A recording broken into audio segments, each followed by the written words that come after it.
An update on how U.S. troops will be involved when it comes to the Russian invasion of Ukraine. Plus, and although the snow is gone, we're still dealing with some cold temperatures. Teens across the region this morning. The full forecast coming right up. And a local man is working to create tiny homes, but the city of Chattanooga says it may not be a safe option. Your local news and weather starts right now.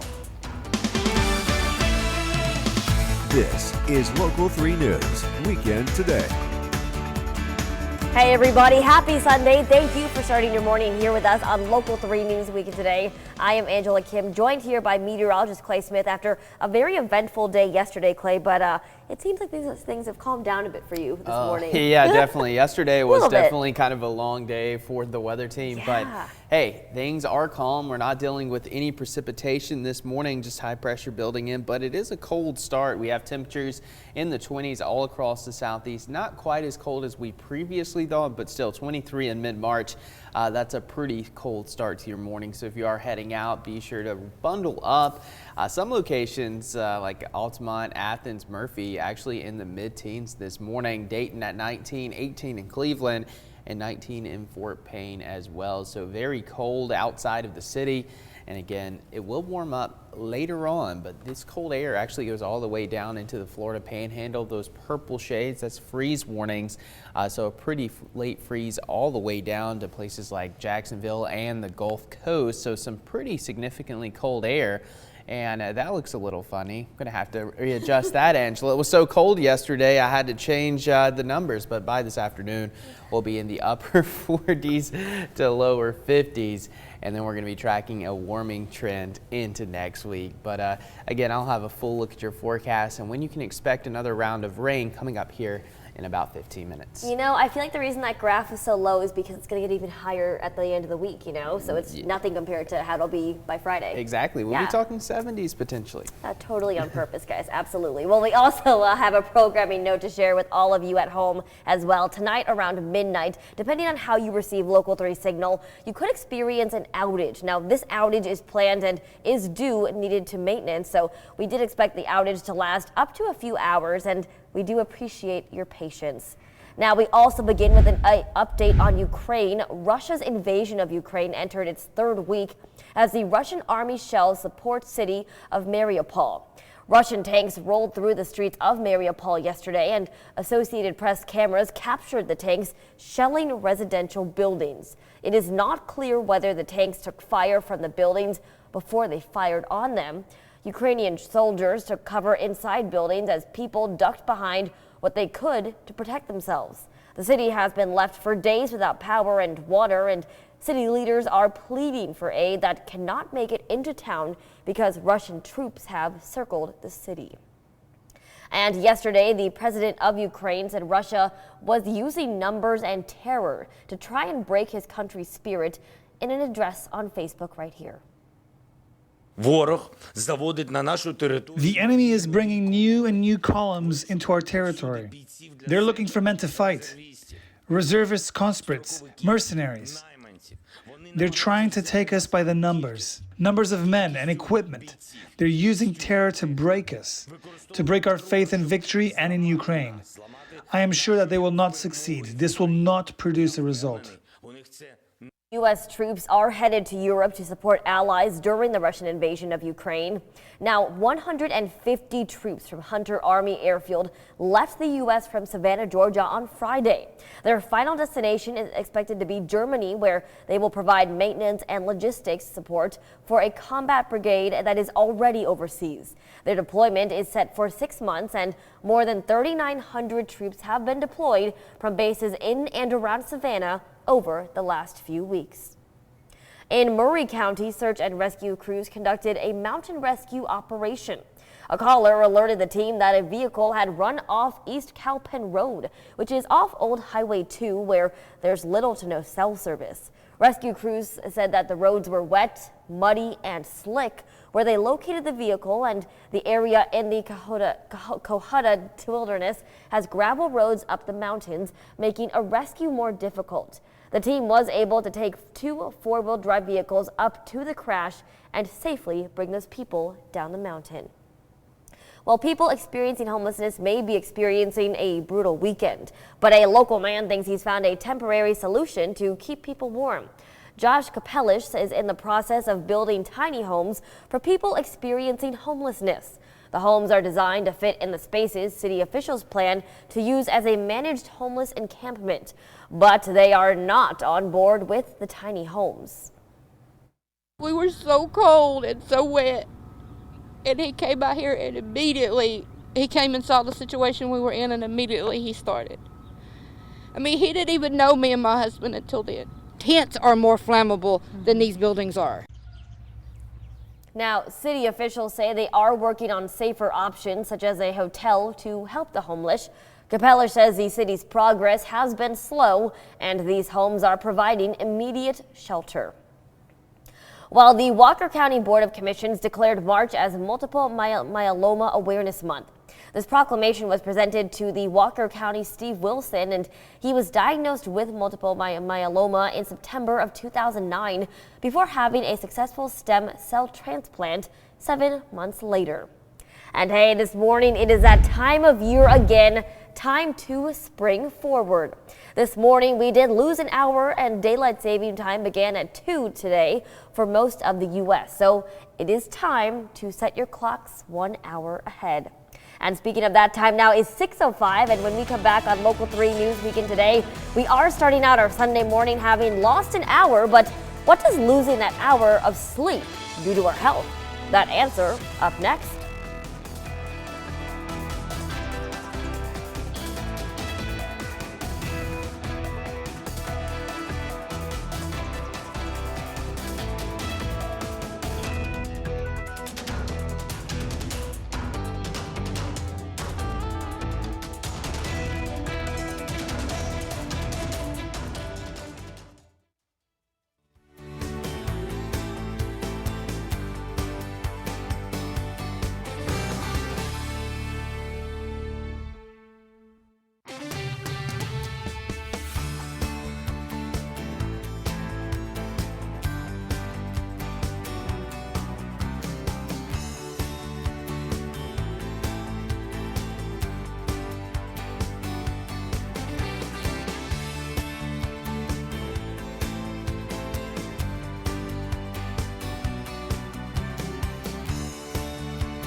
Now, we lost an hour of sleep due to springing forward for daylight saving time, and Dallas Payton talked to a sleep specialist about how losing 1 hour of sleep may affect us.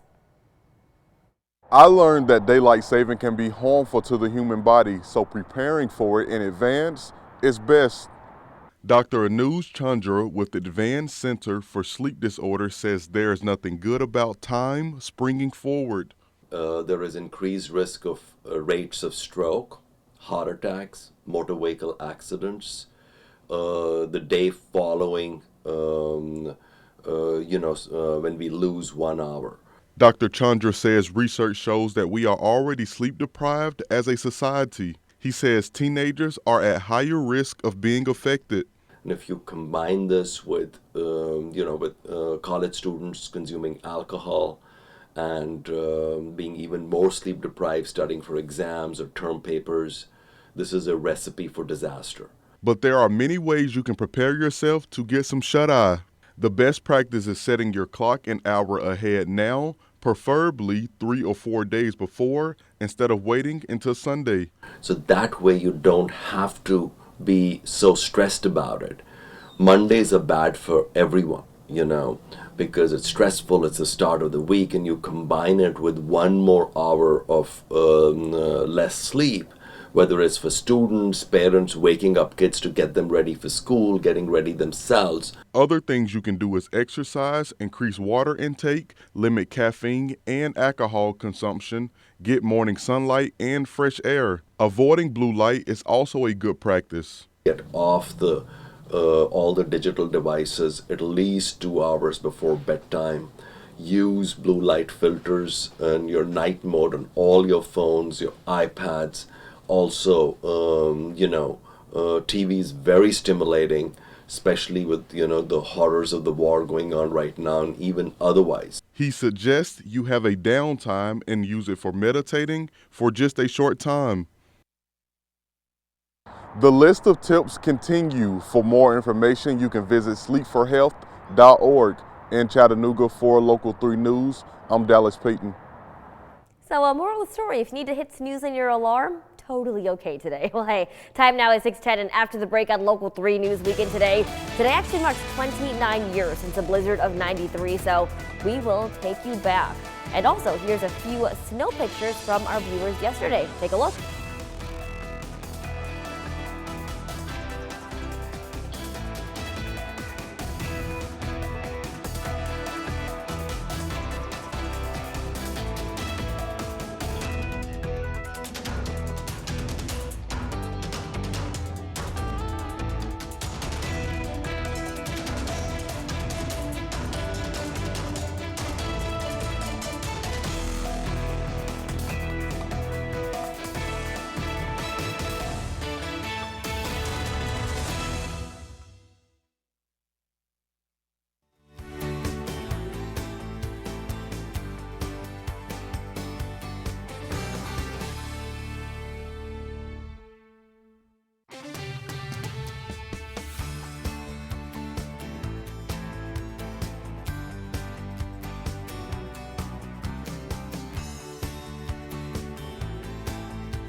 Hi, I'm Julie Edwards, host of 3+U. For more than 14 years, I've been proud to be a member of Local 3, a family-owned company that believes in promoting from within. If you are an experienced salesperson or just starting out, come grow your career as a Local 3 account executive on our sales team. We're passionate about helping local businesses thrive. Email our general manager, Callie Starnes, at cstarnes@local3news.com to get started.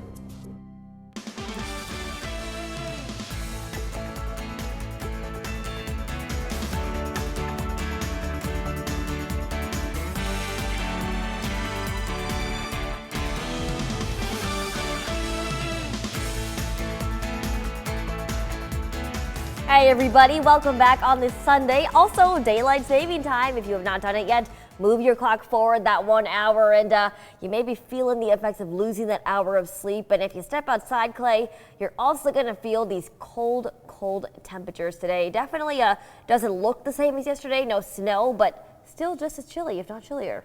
Yeah, Angela, and if you need a wake-up call, just walk outside. Temperatures are in the teens across portions of the area. But the good news, we're going to start to warm up this afternoon, and the warming trend will continue into next week. Now, we will be tracking another round of rain this time, Tuesday evening into Wednesday. But we'll talk more about that a little bit later on. As for the radar, again, quiet this morning. And keep in mind, just about 24 hours ago, we were still dealing with some snow showers. That has since moved well off to the northeast. High pressure settling back in, and we're going to have a nice couple of days here across the Tennessee Valley. But very cold for mid-March standards. 23 in Chattanooga, 25 in Atlanta, 23 in Charlotte. Locally, a lot of teens showing up from Athens to Murphy. Cleveland at 18 and Altamont 14 degrees. So a lot of teens across the Tennessee Valley.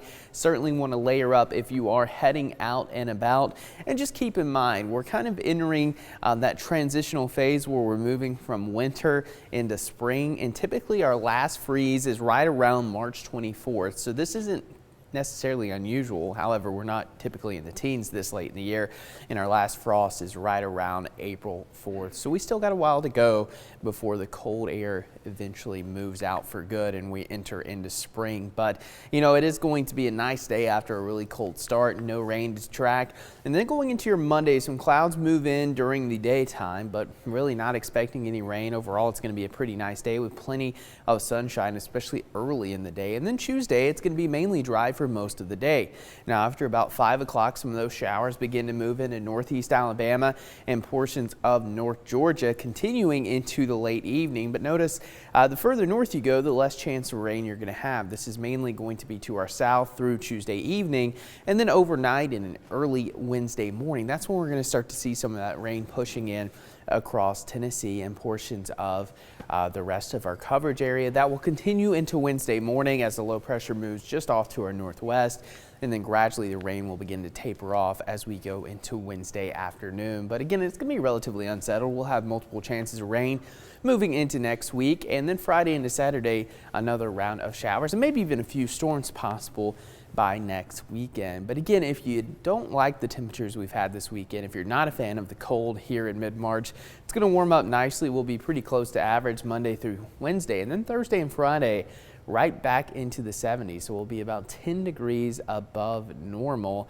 and that's really the trend through the rest of the next 6 to 10 day period. And keep in mind, our average high now right around 63 and that average low 42 degrees. So moving closer and closer to springtime. Now for today, not quite going to feel like spring. It's going to be very cold this morning. We'll eventually make it to around 50, 53 degrees. Sunny skies, southwest winds at about 6 to 12 miles per hour. Tonight going to be cold again, so we'll have another freeze, not necessarily a hard freeze, but it will be cold out there. Fortunately, the winds will be calm, so wind chill factor not going to be an issue really today or tonight. And then by Monday, of course, we're going to really start to warm up. 64 degrees. Late Tuesday into Wednesday, we'll be tracking another round of rain, highs in the mid-60s. St. Patrick's Day is Thursday. Going to have some great weather for any activities. Temperature's going to be right around 72. And then we're going to be tracking rain Friday into Saturday. And, you know, Angela, overall, it looks like it's going to be a pretty nice 7-day period. You know, Clay, Ben Bobik's birthday is actually tomorrow on Monday, and he wants to go golfing. So that looks like the perfect temperature for Ben to have a birthday golf celebration. Fantastic. Thanks so much. Well, hey, today actually marks the anniversary of a very important weather event in the Tennessee Valley, the blizzard of '93. The snow from yesterday has locals reminiscing on that eventful day, and Karen Aguilar spoke with a family who lived through it all. She has more.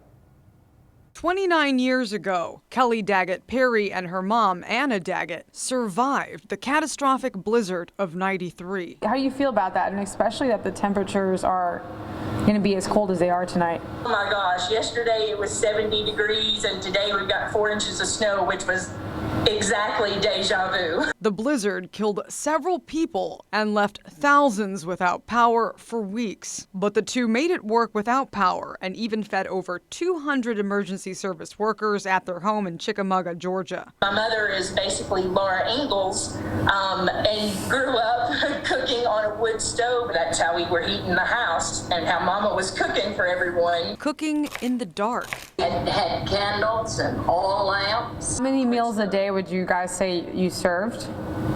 It was almost constant. We kept cooking all the time. They say they used other techniques to make it through. Just a layer of Walmart bags full of snow. Yep, in the freezer. They say the most important thing is to be prepared because you never know when a blizzard will hit. Well, the hope for other people would be that they have some type of a contingency plan in place always. And of course, you can keep with Local 3 News for tips on how to be prepared for inclement weather. According to the Daggets, it can make an absolute difference. Well, hey, time now is 6:19, and after the break on Local 3 News Weekend today, Rick Barnes and his Vols have done it again as they take down Kentucky in the SEC Tournament semifinals. Ben Bobick has a full recap up next in sports.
Some things that never get old. Ice cream on a hot summer day, watching DJB's buzzer beater against Furman, and Tennessee taking on Kentucky in basketball.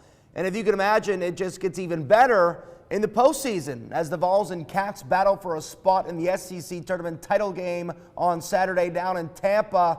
Big Orange setting the tone early. They love dudes with three names for some reason. Brandon Huntley Hatfield, the latest big-time cram to set the tone as Tennessee leads early.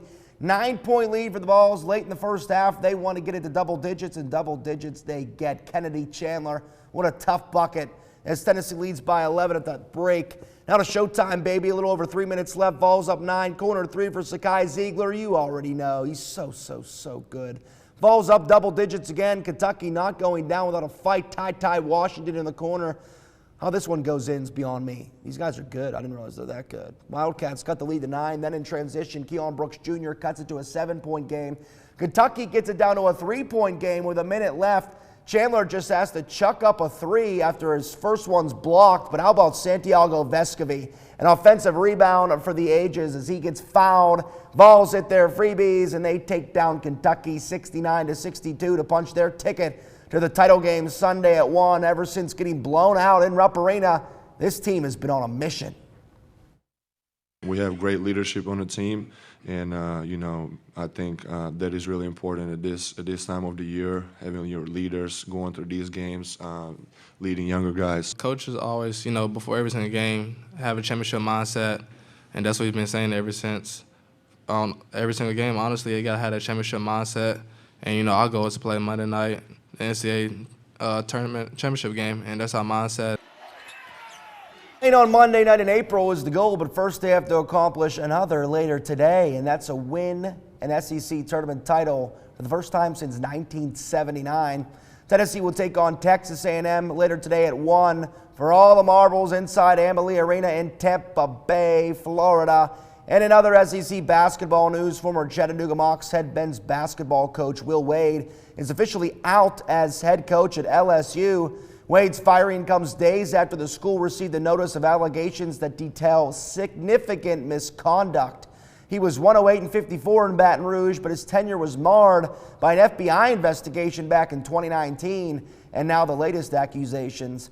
Kevin Nickelberry will serve as interim coach of the LSU Tigers in the NCAA tournament. We mentioned the Mocs. Hey, later today, we got the watch party down at the Roundhouse.